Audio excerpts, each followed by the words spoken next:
Insurance isn't one size fits all. That's why drivers have enjoyed Progressive's Name Your Price tool for years now. With the Name Your Price tool, you tell them what you want to pay, and they'll show you options that fit your budget. So whether you're picking out your first policy or just looking for something that works better for you and your family, they make it easy to see your options. Visit Progressive.com. Find a rate that works for you with the Name Your Price tool. Progressive Casualty Insurance Company and Affiliates. Price and coverage match limited by state law.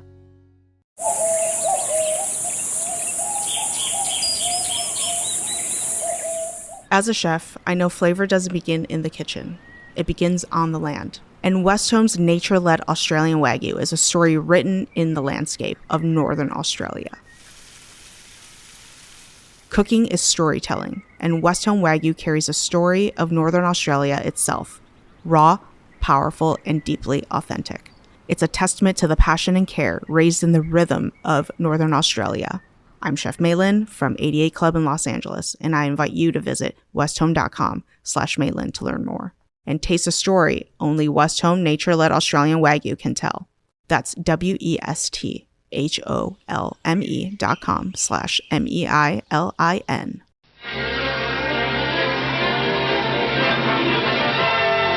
And now we're pleased to bring you our feature presentation.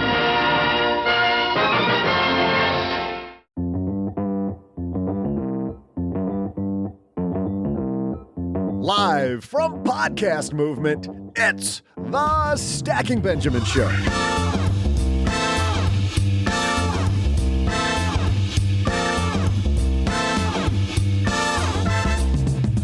I'm Joe's mom's neighbor, Doug, and you know how we tell you that you need to attend industry conferences? Today, we take you to one of our biggest conferences held this year at the Gaylord Hotel, Denver, Podcast Movement. Joe and OG will round up some of the biggest podcasters in the personal finance area to find out what their audiences are worried about when it comes to their planning. And don't worry, halfway through the conversation, they'll throw it back here at me in the basement, alone. And I'll bring you some absolutely delicious trivia. And now, two guys who have microphones hot and financial planning topics hotter, Joe and OG.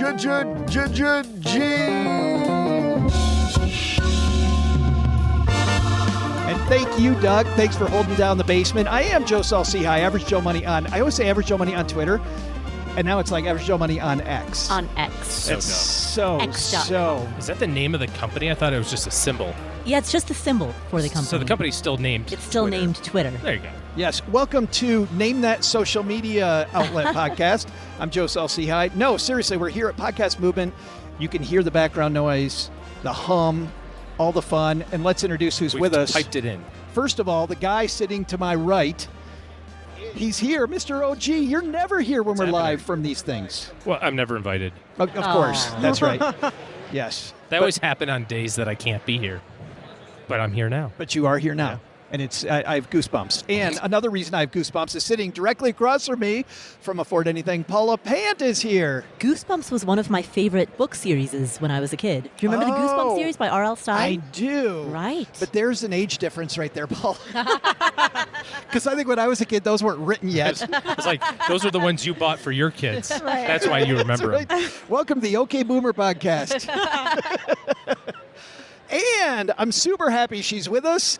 From the Everyone's Talking Money podcast, Shannah Game is here. Yeah, thanks for having me. I feel like I'm crashing a party here. Well, no, you are the party. I don't know if you know this. All right. So it was funny. I'm walking around the expo hall on my way to my next thing. I see this woman. This woman looks at me. I look at her. We kind of look away, and we're like, wait a minute.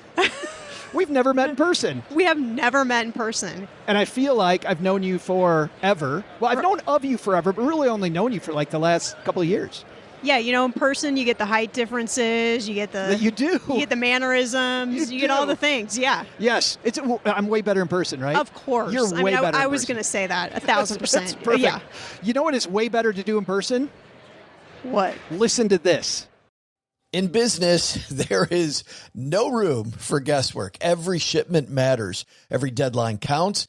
And when you're trying to keep operations running smoothly, The last thing you need is uncertainty. That's why reliability is at the core of USPS Ground Advantage. From the moment your package is first scanned in, it moves through a secure nationwide network, aiding in a timely and accurate delivery. You get near real-time tracking so you can keep up with your shipments. And with affordable upfront pricing, there are no hidden fees or surprise surcharges to throw off your cost sheets. It all adds up to predictable deliveries you can depend on, because knowing your logistics are handled lets you focus on everything else, your customers, your team, and the future you're building. Visit USPS.com/Ground Advantage to start shipping with confidence. USPS Ground Advantage. We mean business. No, Shannah, that's not it. It's this one that's awesome in person. I had a breakfast mentoring meeting yesterday with a young woman who was just amazing. She is graduating from college with a degree in wealth management, and she reached out hoping for some pointers. And listen, if somebody's in Texarkana and wants to go into this beautiful field of personal finance and helping people get their money together, that is incredible. But even more incredible is how she reached out, how she was trying to network. And I was having a discussion that finding the right person and avoiding the wrong person for a role, that's what can make or break an organization. And we just don't see that many qualified people. So how do you find them? Well, Indeed sponsored jobs is a boost whenever you need to find quality talent. If you're hiring, Indeed is all you need. You can stop struggling to get your job post even seen on other sites. You'll match with quality candidates with Indeed's sponsored jobs. Get matched with and hire quality candidates who can drive the results you need. Reach candidates who meet your specific criteria like skills, certifications, or location. It drives me crazy when I'm matched with all kinds of people who aren't a fit. I don't have that kind of time. People are finding quality hires on Indeed right now. In the minute I've been talking to you, companies like yours made 27 hires on Indeed, according to Indeed data worldwide. Sponsored jobs posted directly on Indeed are 95% more likely to report a hire than non-sponsored jobs. Spend less time searching and more time actually interviewing candidates who check all the boxes. Less stress, less time, more results. When you need the right person to cut through the chaos, this is a job for Indeed sponsored job. And here's what's cool, stackers.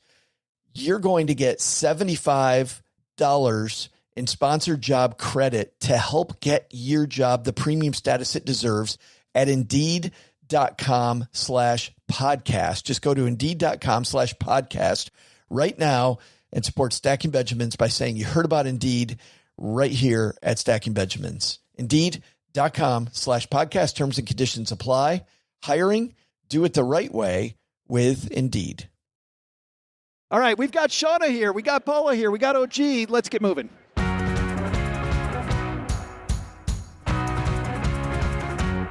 All right, we keep it simple at Podcast Movement, as Doug said so eloquently when we started the show. Every year, it seems like there are different things that our podcast audiences are worried about. I love to kind of mark time, almost like OG Len Penzo and his sandwich survey every year, kind of is this hilarious take on inflation. I feel like every year at Podcast Movement, we have these really different conversations. And you think there's only so many things to talk about in personal finance, and yet we have a different conversation every year. So, Shannah, we're going to kick it off with you. And everyone's talking money. What does your audience seem to be worried about? What really is on their mind? You know, the question I get asked all the time is it too late? Is it too late to buy real estate? Is it too late to invest? Is it too late to have a good money relationship with my partner? Whatever it might be. And that is really the topic that I hear a lot this year, is just people feeling like they're running out of time. And I don't know. Do you just say yes? It is too- I just have a standard reply, right? And I just copy and paste. Yes, it's too late, right? Sorry. But I don't know if it's just, the media around money is just, getting more and more sensationalized. I don't know if it's people are listening on TikTok and constantly feeling like, oh my gosh, I haven't invested in something and made $10 million today. or what it is, but like people are feeling this like intense pressure, and I'm seeing it across like different age demographics, and they just feel like, you know, they don't have it together. Is it also because this is the first year in a long time we had a significant prolonged drop in the market before this run-up that we've had lately? Do you think that may have something to do with it, Paula? I think so. Well, I think it's a combination of two things. One is we had a very long bull run from 2010 until 2020. And even when the bull run ended in 2020, it ended for like a second, and then we went right back into a more bull. You know? More bull. Even more bull. Welcome to the bull run this year with more ways. In more ways than just the market. Exactly. Right. There was a lot of bull. There was a ton of bull, and also the markets were up. Yes. Yeah. And so I think what happened is you have these people who are looking at what prices used to be, and I'm the not, inflation factor. It's the inflation factor, but even beyond inflation, it's the price of assets inside of the stock market. It's the price of homes, of course. It's the price of consumer goods and inflation, but also the price of entering into the game, the price of beginning to accumulate investments. Everything feels so much more expensive that I think a lot of people now say, hey, is it too late? And what's funny is I started hearing that sentiment back in 2015 when people would look at what the price of homes were, for example, relative to 2010, and they'd be like, oh man, it's way too late. Yeah. Right? But I think what's different now is that people aren't just saying that about homes, they're saying it about all kinds of assets and other purchases. Yeah. Back to the social media thing, though, Shannah, that you were talking about. We took this course on social media a couple of years ago, and it's just so interesting to me that the more time you spend on there, really the worse you feel. Oh yeah, 1000%. Because all you see is people with, standing next to these planes they don't own, standing next to these houses they may or may not own, right? These cars, these beautiful cars. Everybody's getting ahead faster than you. Like the more time you spend on TikTok, the worse it is. Yeah, and everyone's got this proclamation of like, I'm a millionaire. Like I just made a millionaire. Right. I'm a self-made millionaire. I just did, X, Y, and Z, and suddenly everything exploded for me. And I think you just feel, I don't know, it's like the anxiety just builds within you. Like there's no possible way you could do the same thing. And even if they're being truthful, which a lot of them aren't, but even if they are, that's such a small subset of the population that's being amplified, don't you think? Yeah, I mean, there's sampling bias or selection bias, right? Yeah. People who are successful, some subset of people who are successful might loudly proclaim their success, but very few people who are struggling will loudly proclaim their struggle. 1000%, yeah. Oh, gee, let's bring you into the conversation. We also had the pandemic, and I feel like now that people are back to work, I think a lot of people feel like I had 2 years where I did nothing. And now, investing, you don't need to do something to have your money work. It's one of the few things you can do and do nothing, and it works just fine. But I got to feel like coming out of the pandemic, you're moving in every other aspect of your life. You're like, oh, my money just doesn't seem to be moving the way everything else is. Well, especially if you're looking at it from the perspective of 2022 and how 2022 ended. And the right answer, of course, was don't do anything. If you had a good investment plan and you were diversified and you were saving money on a regular basis, the right answer is to just keep doing that. But you feel as though you have to do something. And the people who did do stuff missed out on the market recovering a little bit. And now, of course, we're at the end of August, and August hasn't been so kind. Yeah. From an investment standpoint, if you're about to get your statement for the end of the month, it's one of the rare things where doing nothing is the right thing to do. Is it hard, Shannah, for people to hear that? I think so, because we want to do something. There has to be like the answer, and I think when it comes to money, everybody's looking for like, what are the 10 steps or what are the 5 things I can do to get to X, Y, and Z? And we all know sitting here that there's an asterisk mark. He's like, well, it depends. Yeah. Depends on this. Start depends 20 on that. years ago. Right, exactly. I either want the 5 steps or the 6 numbers.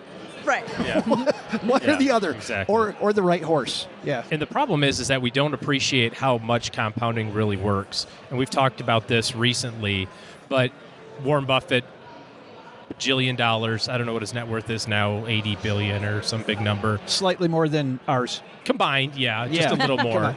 Smidge. Just a smidge. But he's in his 90s now. But if you think about what his net worth was when he was 50, it was only $67 million. Now, don't get me wrong. I'll take $67 million is a hell of a lot of money, no doubt about it. But it's not $80 billion. And I was reading a Paul Merriman article from some years ago, And of course, he's got his little three fund portfolio and 4 fund portfolio, and you keep on adding stuff to it. Anyways, the long and short of it was, it's been 50 years since he started that. If you would have invested $100,000 50 years ago, you'd have $20 million today. Now, some of us don't have 50 more years, but if you're 50 now, you certainly have 20 from a compounding standpoint, which, back to your point, there's so much time that it feels like there's not, but there really is. You have so much time. We feel like, too, Paula, that if I'm behind, we feel like we got to do something then that must be complex. So I must have to go after a hedge fund or one of these cool real estate syndications or, crowdfunding option where it seems just so sexy. And I think it's the behind thing that makes us fall more often into that trap. Right. I think the idea of exclusivity or access often can mislead people because I think, every ordinary mom and pop investor has access to the same ETFs, mutual funds, actively managed funds that you can get from any Vanguard, Schwab, Fidelity, any major brokerage that serves individual investors. And yet, despite the fact that we all have access to it, you see very few regular Joes become wealthy. And so people often mistakenly assume that the fact that you don't see more ordinary investors be very wealthy is a reflection of the lack of quality of the assets that are available to them. And so I think that then leads to the thought, perhaps if I went into more sophisticated, more exclusive assets, like real estate syndication, maybe there's something behind this curtain, I don't want to say behind the paywall, but behind the magic wall that, works better, so to speak. And that's not to rip all real estate syndicators. There's some good syndicators out there, but just generally, that's where I feel there's a lot of people selling the sexiness of, ooh, hey, guess what I'm doing that other people aren't doing. Yeah, exactly. And novelty is always attractive, right? Yeah. So I think there's a bit of that as well. With compounding, and this is an observation from the author Morgan Housel, compounding happens very slowly over time, and often it happens too slow to notice. Whereas calamities often happen in moments, right? The Great Recession happened relatively quickly compared to the 50 years that it takes for money to compound. So often growth is too slow to notice, whereas disasters are highly noticeable. So, Shannah, what's your prescription then? When people, obviously I was joking when I'm like, you tell them, yep, it is too late, sorry. What do you tell them? Well, we're all money podcasters, right? So what we do for a living is talk about money and create more episodes and create more educational content. But I often tell people, this is really where I think getting back to your relationship with money and getting back to your vision and getting back to what you want in your life, what works for you, where you're going, what you want your life to end up looking like, and turning down the noise of all of the excess information that is not valuable to reach those goals is really important. And I think that because we live in a society where there's just so much noise all of the time, and with money we always feel like we're behind, I think it's really important to just tune in. What do you want? Where are you going? And just block out the stuff that doesn't matter. Focus on things like compounding. Focus on the things that are slow growth that work. If a real estate syndication is the thing that, you think is brilliant for you, then go that direction. But don't just go in that direction because everybody's talking about it. Because you're just rolling the dice, hoping that it's going to do something you didn't think. What's funny that you say that is, I even calmed down listening to you talk about that. The idea of just beginning with the end in mind, we've never talked about that here before. Never heard it. No, not at all. TM. By the way, sarcasm, no extra fee for sarcasm there. We talk about that all the time, so I like that. But it makes me remember this time when I was a financial planner. I remember I'm meeting with this mentor of mine, and we sit down, and he's like, what's going on? I'm like, I got 80 things going on. I'm totally freaking out. Nothing's going right. He's like, okay, let's get rid of all that. We're just going to write out the things that you need to do. When I got out of the freak out factor, you know how many things were on that list? 6. Once I had these 6 things written down, I was fine. I was great. He's like, well, all you got to do is those. How long is that going to take you? I'm like, yeah, that'll probably take me a week. And life was so much better. So you're right. Even if you are behind and you put together this plan, there probably are only 3 or 4 things you need to do differently. Right. There's nothing wrong with simplicity. Is it usually still, though, about save more money, find a way to save more money? I think it's find a way to spend your money better, more intentional. That's what I think. Yeah. I mean, along with that is savings, of course. Sure. Where do you see people mess that up the most? They have no idea where their money's going. I mean, I'm guilty of it too. We all are, right? But they have no idea where their money's going. Well, so they have these goals they want to achieve, and they're not doing anything intentional to move toward them. And then that creates more of a panic factor, and that creates more of a it's too late factor, and, before you know it, you're spinning. Well, it's just the fog. It's just the fog. Paula. Yes. We're going to skip you. All right. For later. Until later. Save the best for last. We're going to Paula. Oh, wait. Checks his notes. We're not going to Paula. We're going to OG. OG from your clients. What's kind of different and hot this year? Yeah, I don't think hot's the right word. Cold. Yeah. I think that there's a lot of conversation right now about interest rates. I'm thinking more tactical stuff. A lot of stuff around interest rates, both the potential upside in terms of, I've got, my emergency fund is just sitting in my Bank of America checking account, and I haven't given a crap about it for years because it didn't matter. And now, they're still paying 0.1, and I should be finding, 4 or 5% interest because, it's there for the taking. I read an article in the Wall Street Journal today about how banks are starting to lighten up on their lending to jumbo mortgages. And, of course, there's some, trickle factor of that. And, frankly, the affordability numbers have changed quite a bit. You look at, I don't know, one of my hobbies is I scroll Realtor or Zillow. Oh, yeah. I'm a fellow Zillow holic I'm over just here. I'm like, oh, that house has been for sale for a while. I wonder what's going on. I know what's all going on in the area. And in your mind, you have an idea about how much that payment is based on your recent experience. And we have a mortgage that we refinanced during the COVID years at 2.5%. So I know how much my mortgage is relative to the balance. And so now you apply that same logic to, well, I kind of think I might want to, have start looking at a lake house or something like, something fun. And then you do the math, you go, wait, this is like 3 times as expensive. This is ridiculous. And then on top of that, the inflation stuff that Paula, you were talking about, that's also not just in goods and services, but it's also in taxes. And in particular, where we live, in insurance costs. And some of that, anecdotally. You're talking about property taxes. I'm talking about property taxes, yes. And then homeowners and property and casualty insurance.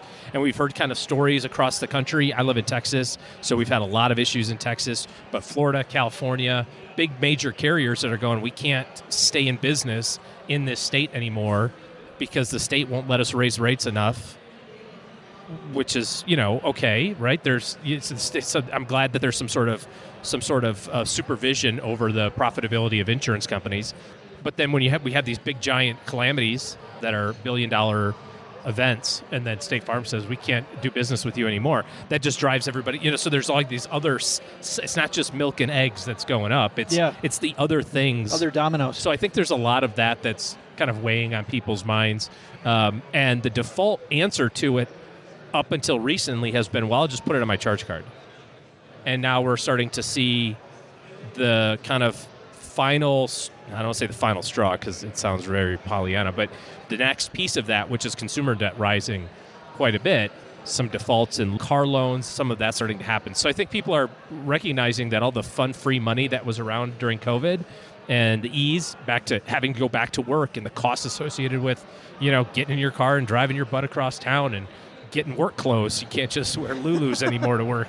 Damn it. I know. Well, I still do, but it's like it's like all those things are adding up or kind of compounding on top of one another in a bad way. So this feels like, Shannah, the time when it's really important to track your expenses, because to OG's point, we've seen the numbers out of TransUnion, Experian, out of other places with credit card debt rising. I feel like that's just a reflection of people have no idea what they're spending, and they're like, oh, I'm a little short this month. Well, then that happens 6 months in a row.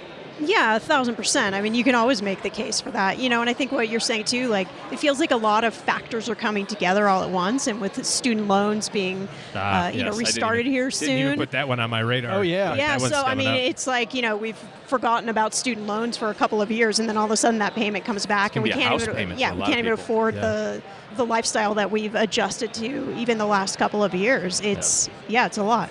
Yeah. Paula, so what's our prescription?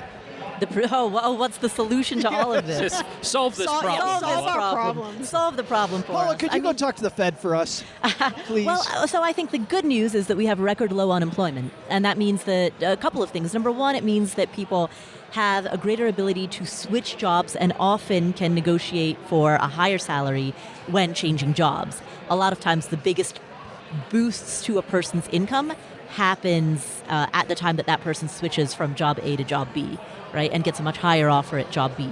So that's one thing that people can do right now, particularly given the record low unemployment. The other piece of that is that there's much more opportunity for freelancing, consulting, for 1099 work that you can do outside of your normal 9 to 5. Again, as a reflection of the fact that employers are hiring. For W-2, they're hiring for 1099. Work is needed, and work is being more highly compensated than ever. And I feel like if somebody hasn't either gotten a raise, asked their boss for a raise, or figured out a way to earn more money while the price of everything has gone up, like you are now behind. Yeah, what's interesting, of course, is that exacerbates the problem. Right. Because it's for a lot of cases, it's not like we like to sometimes poke at, the big evil company that makes all this money and that sort of thing, but that's kind of their job, is to make money for shareholders. It just is what it is. But generally speaking, General Motors or GE or whatever, they don't eat the rising costs. They just go, oh, well, we'll just charge you more for the car then, and we'll figure it out. So it's kind of a weird spiral that is slowing down, I think, mainly because of the rate increases, which is also good for a lot of people. If you've done the right thing with money and you've got a nice emergency fund, or you're older and you're a little bit more conservative in your investing, like, you're making boatloads of cash right now on interest, which is fantastic. Yeah. I love what you said earlier, Shannah, about having more conscientious spending and how we can all do better there. But I also feel like a lot of the time the equation is on the income side, right? We can only shrink the pie so much. What's a mistake you see people make when they go to ask their boss for a raise?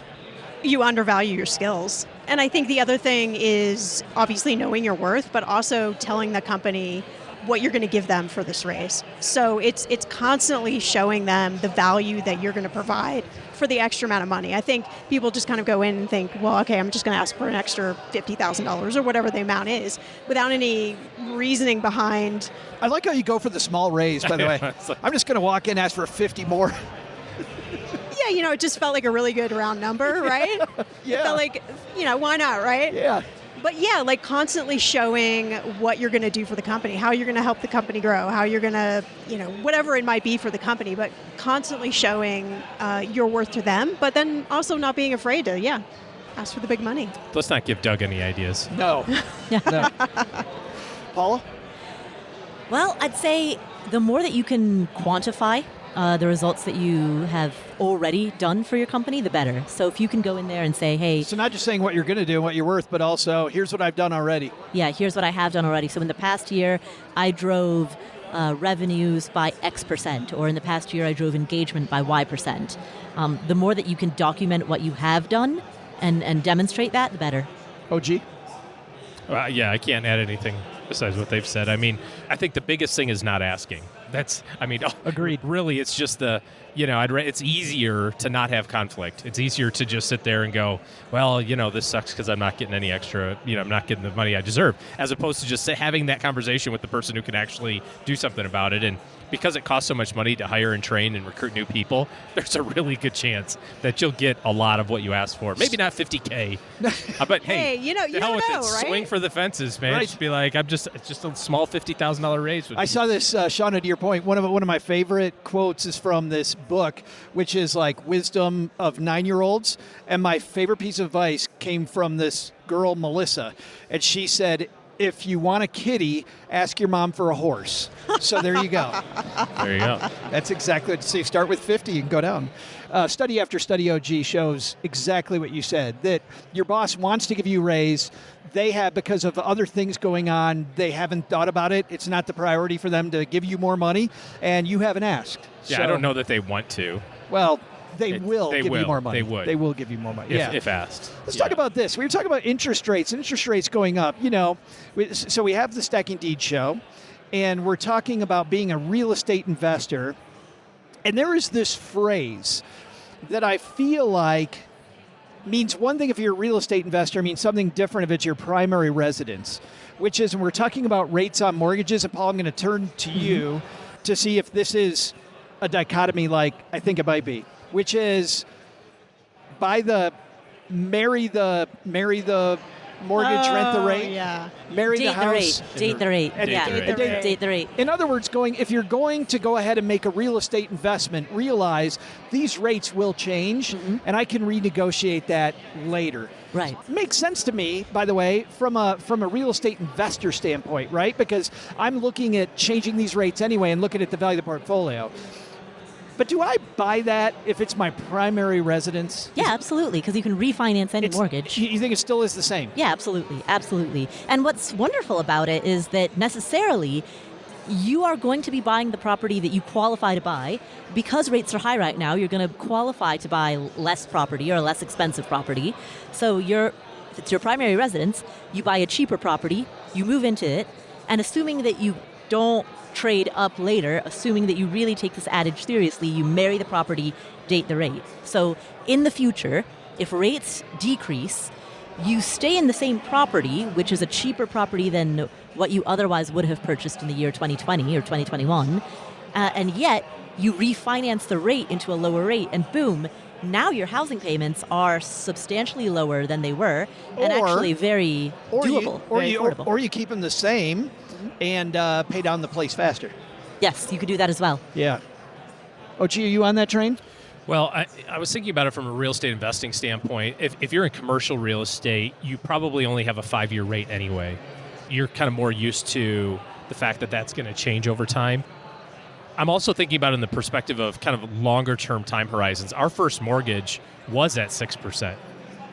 Now, it was interest only, and there's a whole bunch of other shady stuff that happened with it. But it was 6.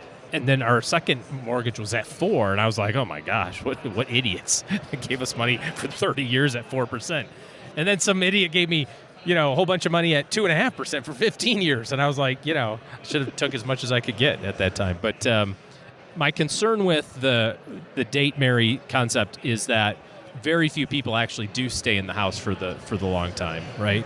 And so if you're kind of right up against your cash flow or you're maxed out in terms of your living expenses, and kind of a side note to this is everybody goes, well, my rent payment's going up a whole bunch, right? My rent's $2,000 a month. I can go get a house for $2,000 a month. It's like, yeah, you probably can. But remember, you're heating and cooling a lot more. You're watering a lot more. You have maintenance and all this other sort of stuff. You have way more expenses associated with that house that you own versus the one that you rent, even if the payments are identical.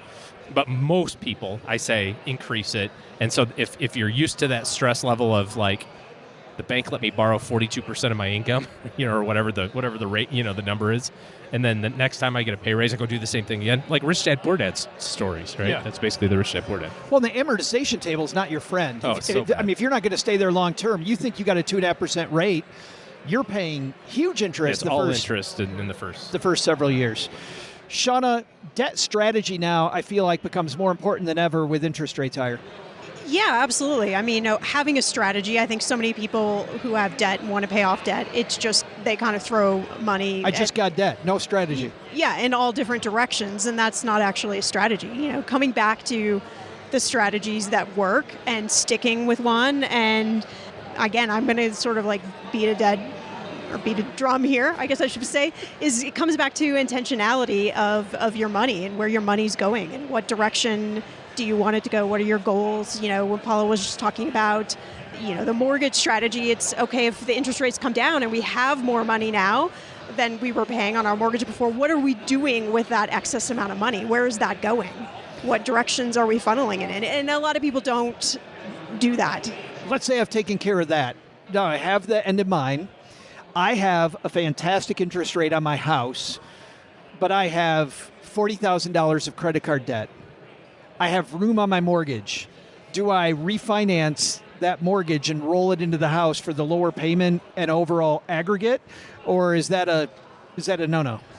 first we have to deal with your relationship with money. First, we have to deal with what is causing us to get in $40,000 of credit card debt. What is going on there? What are the emotions that are happening? It's wine.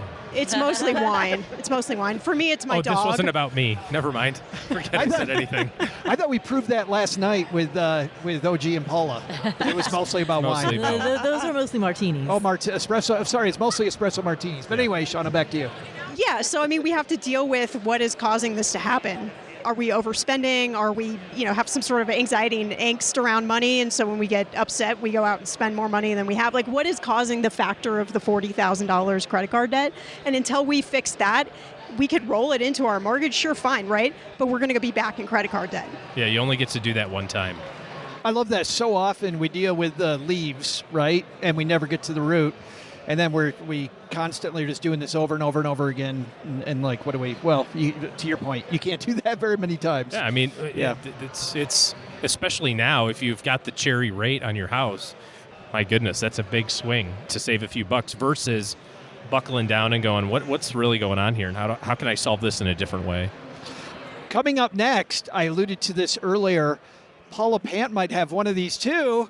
But before we get to that, we're going to make you wait a minute because we're throwing this back to Doug for our trivia. Doug, back to you, man.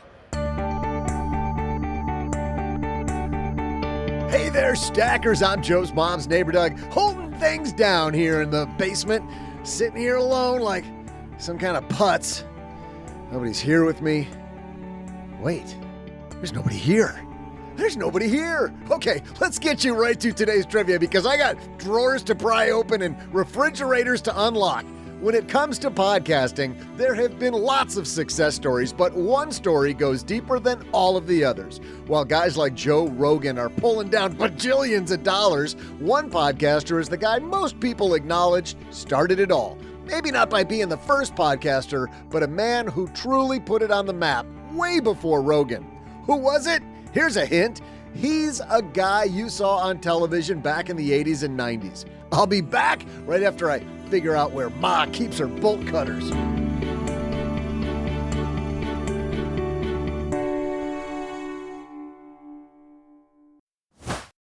Insurance isn't one size fits all. That's why drivers have enjoyed Progressive's Name Your Price tool for years now. With the Name Your Price tool, you tell them what you want to pay, and they'll show you options that fit your budget. So whether you're picking out your first policy or just looking for something that works better for you and your family, they make it easy to see your options. Visit Progressive.com. Find a rate that works for you with the Name Your Price tool. Progressive Casualty Insurance Company and Affiliates. Price and coverage match limited by state law.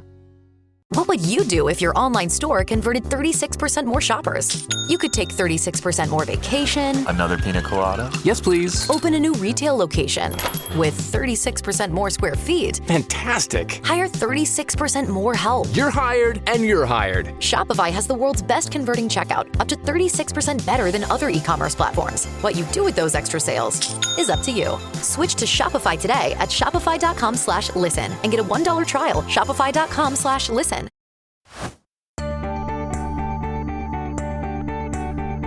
Hey there, stackers. I'm Narrowcaster Extraordinaire and the guy who gets to explain to Joe's mom what the heck Joe and OG are doing in Colorado.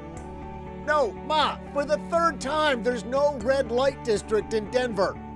Anyway, like I said, I'm Joe's mom's neighbor, Doug, holding things down here in the basement, all alone. Anyway, today's question was, the podcasting boom really took off well before Joe Rogan. Many people talk about the NPR show Serial as truly bringing a big surge of people to the world of earphones and audio listening on demand. But even well before that, one podcaster is widely acknowledged as the guy who started it all. In fact, many call him the Podfather. Well, that's clever. So who is this celebrity from the 80s and 90s television? If you guessed MTV's Adam Curry, you'd be correct. In fact, you can still hear Curry's podcast, The No Agenda Show, where you're listening to me right now. All right, let's divide the tasks here. You go brag about that knowledge drop to your friends, and I'll send this podcast back out to Joe and OG, where they're at the FinCon booth inside the beautiful and sprawling Gaylord Hotel. Oh, this is gonna teach them not to leave me here alone again. I don't know if there's a lesson from where we sit, but It is that this is a beautiful place, Shannah. It is a beautiful place. It is fantastic. And Paula, I think half the reason you were coming back was because it was at a Gaylord hotel. Yes, exactly. And as I was looking at the schedule for the next 2 years, and the next 2 years they're also at different Gaylord hotels. Oh, I see. So, Exciting. There's collusion going on here. We exposed it. Are you exclusive to the Gaylord hotels? Oh, no, I never heard of it until the last podcast movement that I attended, which was at the Gaylord Hotel in Nashville. And it was such a spectacle. It was like... It is. It's obscene. Yeah, it was so crazy. And I assumed that must be the only place like it in the nation. And then this year I come to find out... Paul hears about wait, there's more. Right. Exactly. Who knew this was a chain? So it is. This is my second time. It's like a Wendy's. You just, once you show up, you're like, this place exists everywhere? We have one in this town? And Taco Bell. Frosty? Who knew? Yeah, I'm sure they don't serve the single in every single city. I don't know. All right. Let's get back to it. Paula, we've heard Shannah's. We've heard OG's. What's a big topic the Afford Anything community is worried about?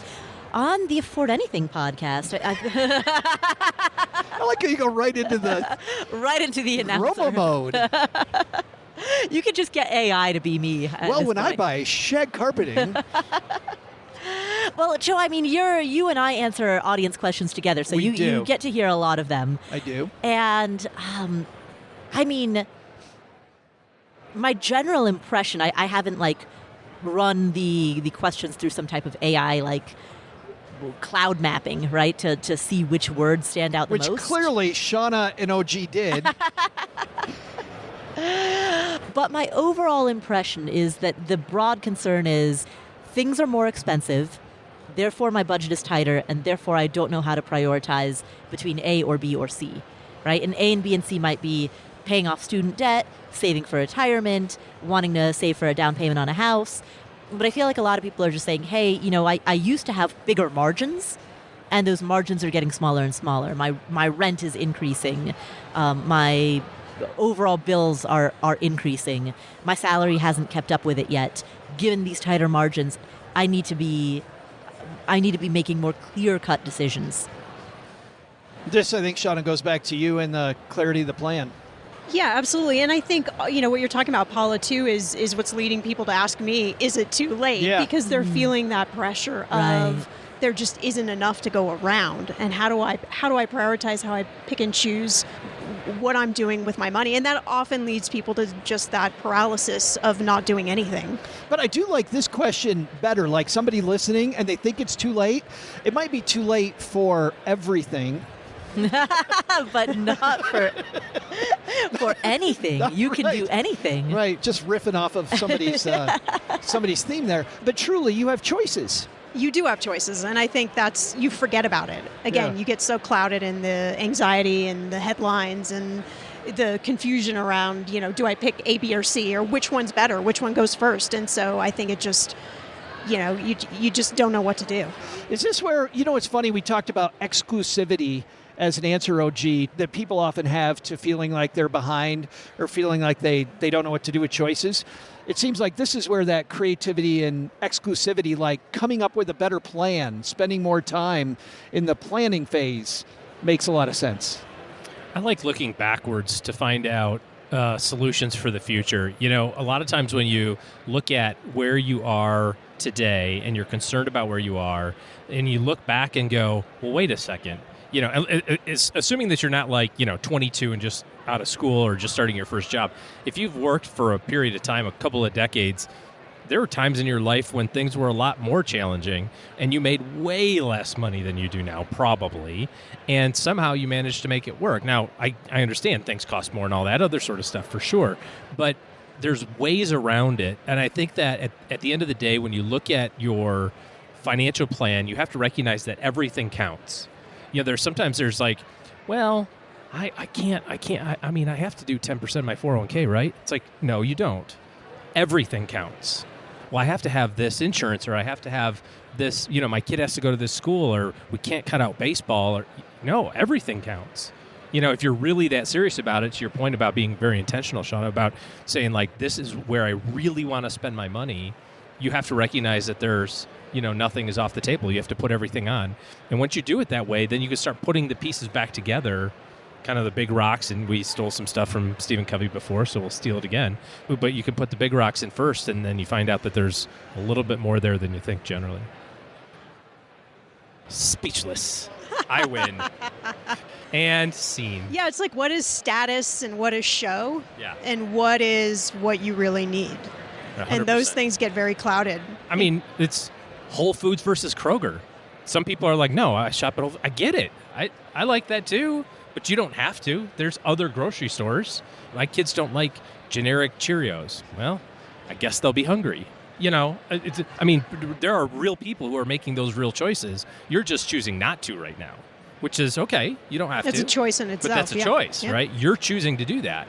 And so if it's really that important to you, using that example of 40K in debt or something like that, if that stuff is really important to you, then everything counts. Maybe you should walk your butt to work instead of drive a car. I'm serious. Ride a bike. You'll lose weight. Supposedly. I haven't yet, but in theory. Theoretically. In theory. So they Pedal say. faster. So they say. Yeah.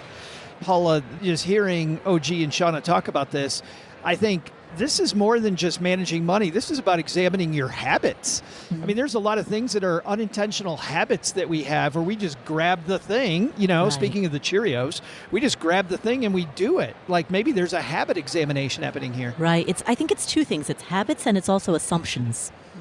In some ways, habits are assumptions in action.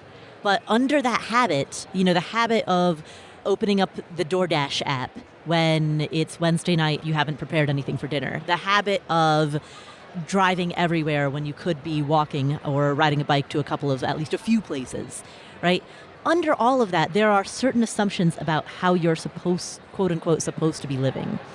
And to go back... That's kind of the show Shannah's talking about. Yeah.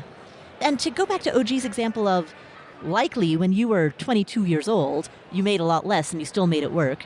I think at 22, you have a certain set of assumptions about this is how I'm going to live. And there's a certain threshold that you find acceptable. I'm putting acceptable in air quotes. And when you're 42 or 52 or 62, you don't find those things acceptable anymore. You have these assumptions that you're supposed to not live with roommates, or you're supposed to drive a nicer car, or you're supposed to eat better food. There's power. That's one of the Stoic practices, right? Every now and again, just live a bare bones existence, even if only for a week, just to demonstrate to yourself that you still got it in you.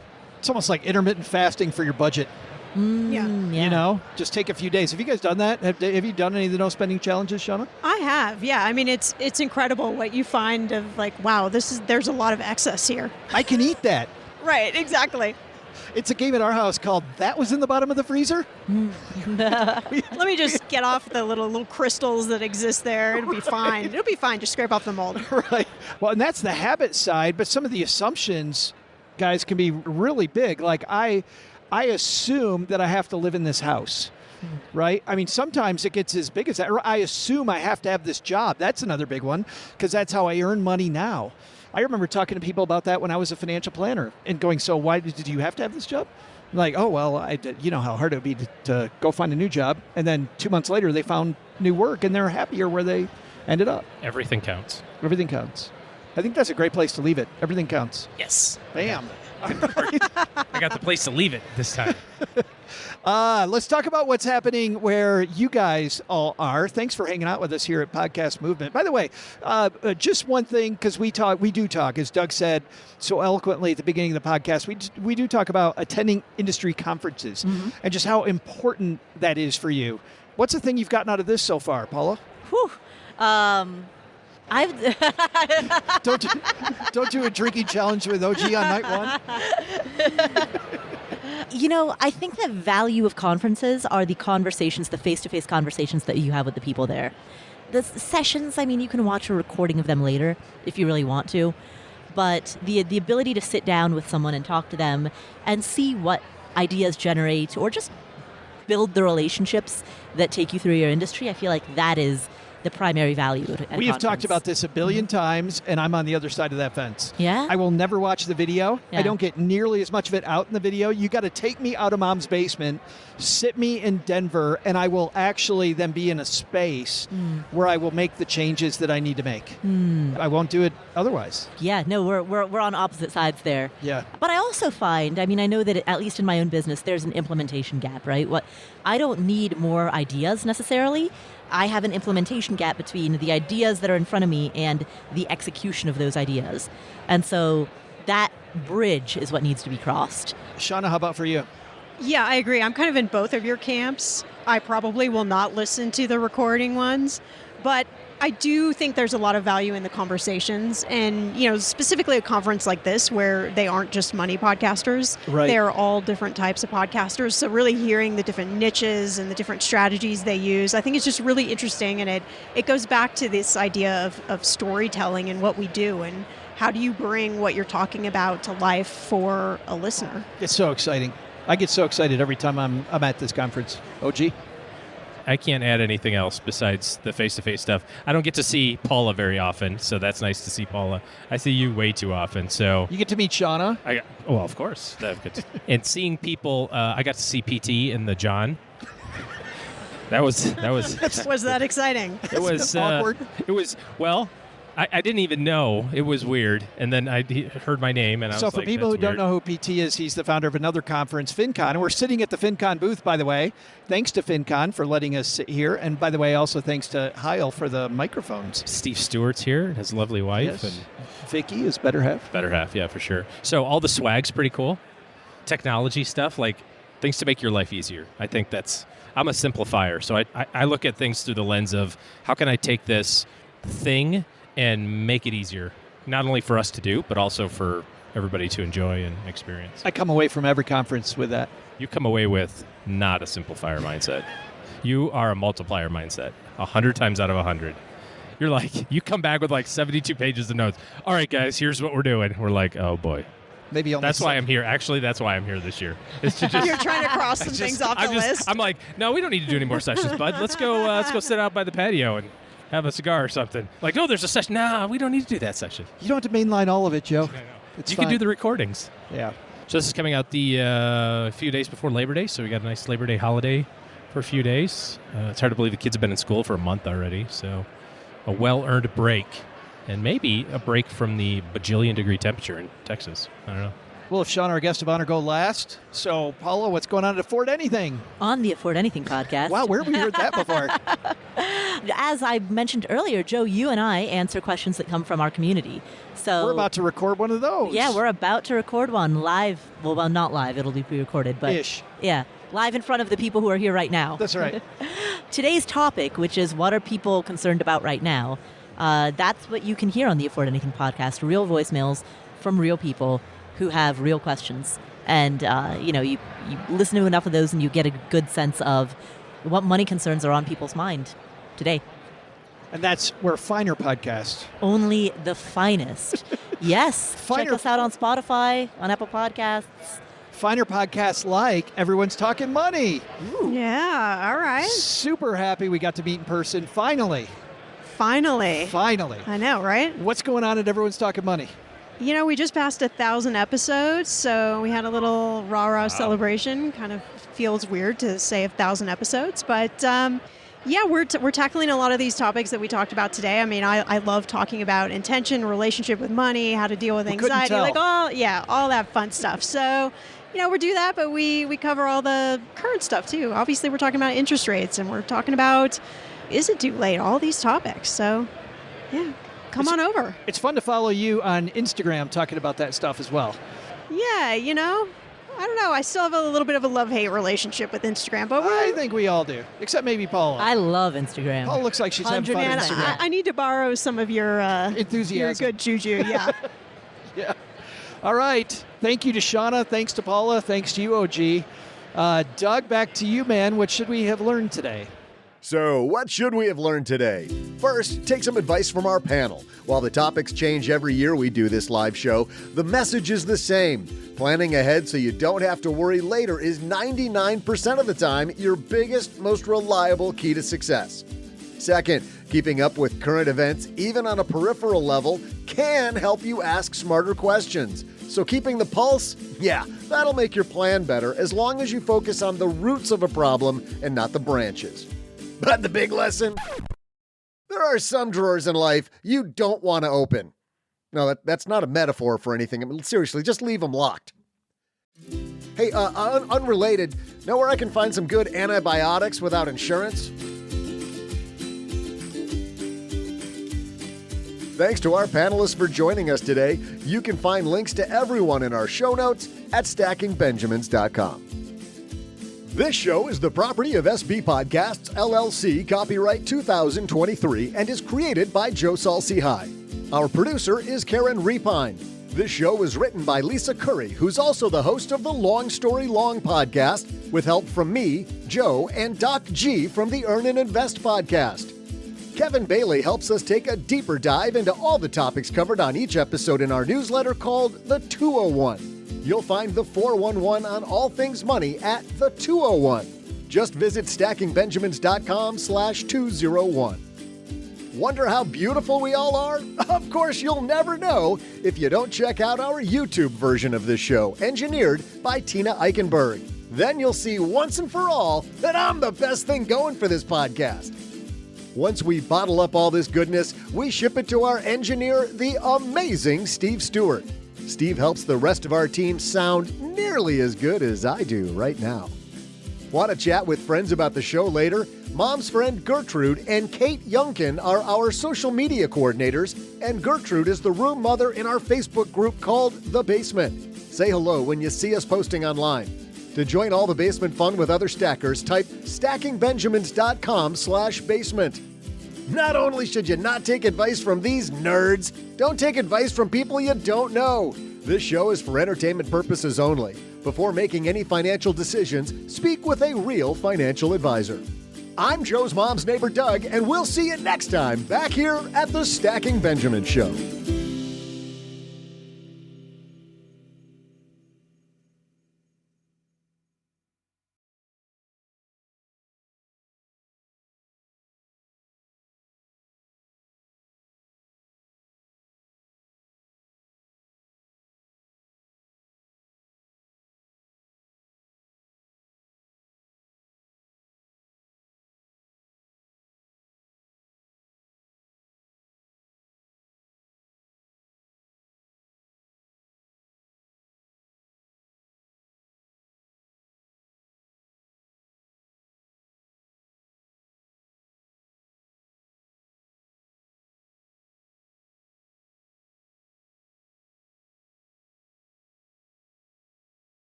Welcome to the after show.